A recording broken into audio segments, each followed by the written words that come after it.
Well, Steeler Nation, tonight, the Steelers honored the 1974 team in front of a bunch of alumni that was there.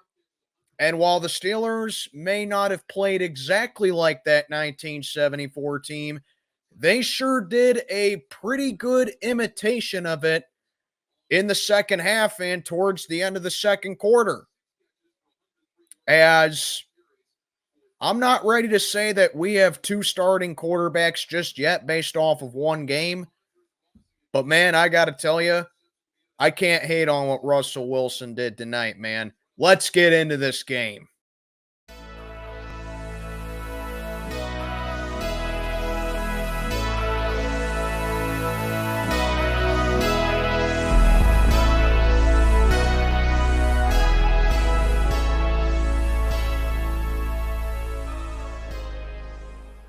Good Sunday evening, everybody. I am Mac, back with another video. As always, do me a favor, like, comment, subscribe, follow on Instagram, link down in the box below.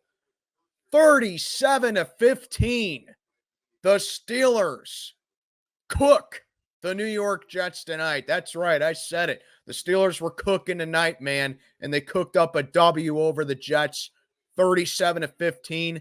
31 unanswered points, which included shutting out the Jets in the second half. What a game. What a game. However, I'm not going to sit down here and act like this game was perfect because it wasn't perfect. So with that being said, there are a couple of, I guess you can call it nitpicks for this game that really doesn't matter in the long run, seeing what happened the rest of the way. But these are just some things that I can't leave unsaid. First of all, this isn't a nitpick, by the way. First of all, that Newman Johnson injury where he collided with Patrick Queen on Beanie Bishop's second pick. You know, I really hope he's okay. You know, I heard later in the game that he was able to move his extremities. He was able to squeeze the athletic trainers. He needed the backboard. You know, that's never a good sign right there. When a player's knocked out cold and he needs the backboard right there. So, you know, hopefully he's okay. Hopefully he can come back and play. You know, you just never want to see something like that. So, yeah, Newman Johnson, hope you're okay, brother. But getting on to the stuff that I want to talk about first, because I got a lot of good things to say, obviously. So the defense in the first quarter, a lot of, most of the second quarter. I really enjoyed how the defense ended up playing tonight, but for God's sake, man, I mean, you would have thought, just looking how the defense played in the first quarter, you thought that it was going to be a long night. It was going to be like, Colts game 2.0 where Joe Flacco carved up the defense, because this defense got roasted by screen plays all, for the entire first quarter. And like I said, most of the second quarter, there was like no separation between the Jets receivers. And that's something that you do not want to do when you're going up against guys like Garrett Wilson, like Allen Lazard, like Davante Adams, who the Steelers shut down basically in this game, by the way. Davante Adams, his first game as a Jet, only 4 catches for 34 yards. So we shut down Davante Adams. His best play of the entire game tonight was tackling Beanie Bishop at the 1 to prevent a pick 6. That was Davante Adams' best play tonight. Okay? But still, that doesn't excuse the defense not being able to get separation, especially on that check down to Breece Hall. He nearly took it for a touchdown in the second quarter with the Jets ahead 7-3.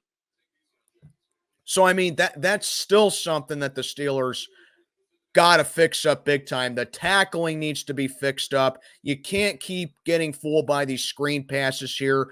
And you got to stop with this soft zone throughout the first quarter and cause some kind of, lock down on your guys. That's all there is to it right there. And then, of course, 2 god-awful officiating calls in this game. Now, if you guys know me, You know, I sit down here, I almost never blame the officials for anything. But these two calls against us tonight were inexcusable. It's pussified, for lack of a better word. And it's just the reason why the NFL is so soft. First call, unnecessary roughness on, I think it was Cam Hayward. It was one of the linemen. I think it was Hayward, though. Unnecessary roughness on him when all he's doing is just trying to stop Breece Hall and he's trying to make a play and tackle him. How is that unnecessary roughness? Like, there was no whistle. He had him in his arms, and he needs to finish the tackle. What do you want him to do? And they call unnecessary roughness on that. Terrible call. Absolute wussified call. And then the second one, where the Jets scored a touchdown to make it 13-6. That ended up being their last score of the game. Okay? The Jets scored a touchdown on the same drive that Breece Hall had that ridiculous ridiculous gain on the defense. Minkah Fitzpatrick jumps over the O-line, blocks the extra point, and it's 13-6. Oh, no, wait. The refs throw a flag for leverage on Minkah. What the hell do you mean by leverage? There was no push-off on that whatsoever. I mean, did Troy Polamalu ever get flagged for something like that? That's something he did his entire career. How are you going to call leverage on Minkah on that play? Awful. Just awful, man. So it set up the Jets to attempt a 2-point conversion, which they hit. And at that point, the Jets had a 15-6 lead. All we had were 2 field goals at that point. And you're thinking that it's just going to look like another game where the Steelers are going to play sloppy. They're going to play uninspired. It's going to be a long night. Then we get a touchdown to close out the second quarter, basically. But, other than that, I thought the defense played really well. I thought the defense stepped up big time. The only sack on the night was from Larry Ogunjobi, but there was pressure being made. TJ Watt batted down a couple passes. Keanu Benton batted down a couple passes. Highsmith's presence being back on there was really felt for the pass rush. So that was huge by the defense right there. And of course, how about Beanie Bishop coming up with 2 interceptions on Aaron Rodgers tonight? The first one was just an unbelievable zone read by him where he reached across his body and one-handed it on a twist. And then the second one was, it should have been caught by Garrett Wilson, but nonetheless, Beanie Bishop, right place, right time, catches it on the ricochet. And as I said, that led to Russell Wilson sneaking it in at the goal line at the 1-yard line. But man, what about this offense? And, again, you see it in the first half. It's like it's going to be uninspired. It's going to be another Steeler special. It's going to be another Tomlin special to where, they're getting nothing offensively. They couldn't finish drives. Yes, the Steelers got on the board first thanks to, guess what, another field goal. But you're thinking that, we can't finish drives. Here we go again. And there was a really nice drive in the second quarter where, there were nice plays being made. Russell Wilson got off to a really bad start, but then he started finding George Pickens, who had an unbelievable 44-yard connection to him. Follow that up with Darnell Washington getting a first down. And then Najee got like a 5 or 6 yard run. But then you run it with Najee Harris again on second down and then just completely fumble up that third down. I mean, the play calling seemed very predictable in the first part of the game. It just seemed more like we're still with Matt Canada, just more with a little bit more of variety. But I'll tell you, once Russell Wilson settled in and once Russell Wilson caught his groove, you saw that the play calling and you saw that the offense got more loose. They got more fluid, especially with the 2-minute offense, you know? I think Russell Wilson really strives well with the 2-minute offense because that's when he's able to take deep shots. He's able to survey fields quickly. He's able to, you know, make a little bit more time in the pocket because he had some clean pockets tonight. He had more time to throw than you'd expect tonight. And that allowed Russell Wilson, you know, to be productive tonight. And, you know, I really don't think these types of plays were going to be in the playbook for Justin Fields if he was going to start tonight. But overall, look, I'm not sitting down here and acting like Russell Wilson was perfect tonight. He wasn't perfect, but you know, he played, in my opinion, very well tonight. I mean, 16 to 29, 264 yards. He had 3 total touchdowns on the night. And I think the one that 99.99% of Steeler Nation was waiting for was, when's George Pickens going to get the touchdown? When's George Pickens, you know, finally going to get on the board? And lo and behold, Russ found him in the back right corner of the end zone to put the Steelers ahead 23 to 15. So there you go with that right there. Or Russ had he had 3 touchdowns because I'm thinking of something else. You know, but yeah, you know, that even on something like that, you know, it just kind of exemplified what Russell Wilson was tonight. Got off to a rough start. He got off to a rusty start. And even on that same drive where it's like, or maybe it was the drive before, to where like, you know, he was looking for Pickens. He found him, but he underthrew him. But like I said, made up for it. Found him back right corner in the end zone. And then he finds Van Jefferson for a touchdown at the goal line. And then he QB sneaks it. Najee Harris, icing on the cake. A rushing touchdown with 30 seconds left. How about Najee Harris, man? Back-to-back weeks of Najee Harris just lighting it up. And that's something that I highlighted greatly in my pregame. I said he needed to have like a Raider game 2.0 against the Jets defense, because for as good as the Jets defense is, they do have a rough time stopping the run. And Najee Harris had another really solid night.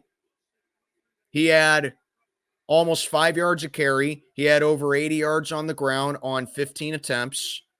And that's just what I'm talking about with the Steeler offense. They're getting more fluid.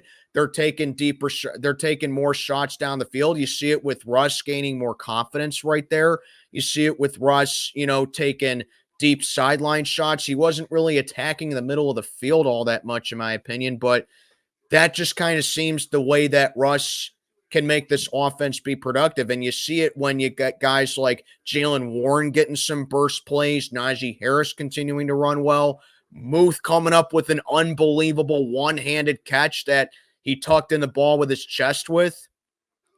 There was a lot to love about this offense tonight. Outgained the Jets in total yards, dominated them on the ground. It was about even when it came to passing tonight. And then time of possession was huge as well. We kept the Jets. I felt like we kept the Jets off the field very well, because as soon as, I would say, probably after Beanie Bishop's first pick, the Steelers had all the momentum for the rest of the way. You knew that after that interception by Beanie Bishop, who's not even a good coverage guy, he got both of those interceptions basically in zone coverage. So he's not a really good coverage guy. But you knew that when Beanie Bishop got his first interception, that the Steelers had every bit of momentum. And that's why I say, if I had to give the game ball to one player on defense tonight, I would say it's Beanie Bishop. He definitely gets the game ball on defense tonight. My game ball on offense tonight, I think it's fair enough to give it to Russell Wilson. I think it really is. Those are my 2 game balls tonight, Beanie Bishop and Russell Wilson. It was just a really great team win tonight for the Pittsburgh Steelers. And if I'm not mistaken, this is our third win this season in which we won by double digits because we beat the Chargers back in week 3, 20, and then we beat the Raiders last week 32-13, and then we beat the Jets tonight by 22. This is our third double-digit win this season. We only had one double-digit win, maybe two, now that I think about it. I think we only had like one or two double-digit wins all of last season. And you see it like the past couple seasons, the Steelers haven't had very many double-digit wins. Back-to-back 30-plus point games hadn't happened since weeks 16 and 17 of last year when we did it to the Bengals and Seahawks. Wow. This Steeler team looks totally different. It looks totally different in the good way. This offense has awoken. This is the type of offense that I know that the Pittsburgh Steelers are capable of putting on the board. This is the offensive production that I know that we can do. And like I said at the beginning, while I'm not sitting down here and saying for sure, yes, we have two quality starting quarterbacks in the NFL on our team, I'm not saying that just yet based off of one game, okay? But what I will say is that the offense is capable of putting up this kind of production. And it's a beautiful sight to see. We're not used to this as Steeler fans over the past couple of seasons. And you figure that with the offense being able to do this and the defense keeping teams off the field and keeping them out of the end zone for as much as they can, this defense is allowing an average of a little over 14 points a game. So basically tonight we allowed like only 1 point of our average for the whole season.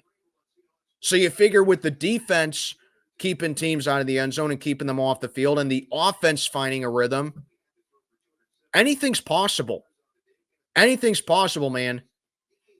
This team is looking legit so far.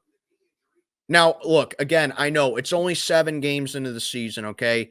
I know the Jets aren't a great team, but they're a team that you can't take lightly. They do have talent on both ends of the ball, no doubt.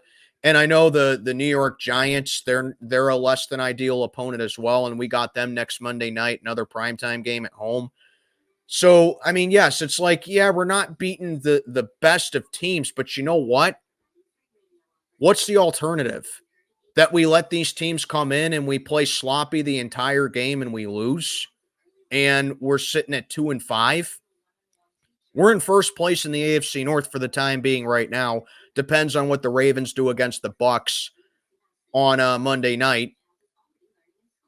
And you figure that the Bengals are 3-4 right now. They blew out the Browns today in Cleveland. I don't even count that last touchdown the Browns had because it was in garbage time. But the bottom line is the Steelers are doing their job. You know, they had a crappy 2-week stretch against Indianapolis and Dallas, but ever since then, the Steelers have awoken.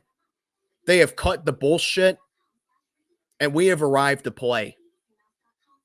I am now confident that this team can go toe-to-toe with just about any team. I really am. I am confident we can go toe-to-toe with just about any team. Every game we've played this season, we've never been out of it. We've never been out of it. Even the Colts game when we were down 17-0, we ended up losing that game by 3. If you wanted to say the game was over when we were down 17-0, hey, you know, you'd be forgiven if you said that because we only lost by 3. We were never out of that game, though. We had a chance to win it, but, you know, we beat ourselves, you know, way too early in that game, but we still made it a game nonetheless. And then, of course, the Dallas game, it was just awful clock management, awful defense, and the offense not coming through. But this team is just never out of it. We're not. And that's what I like to see.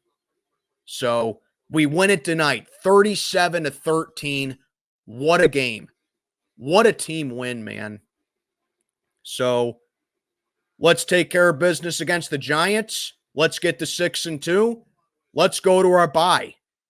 You know, let's wrap up this great first half for the Pittsburgh Steelers. But anyway, let me know what you think down in the comments below. Mac, checking on out for the night.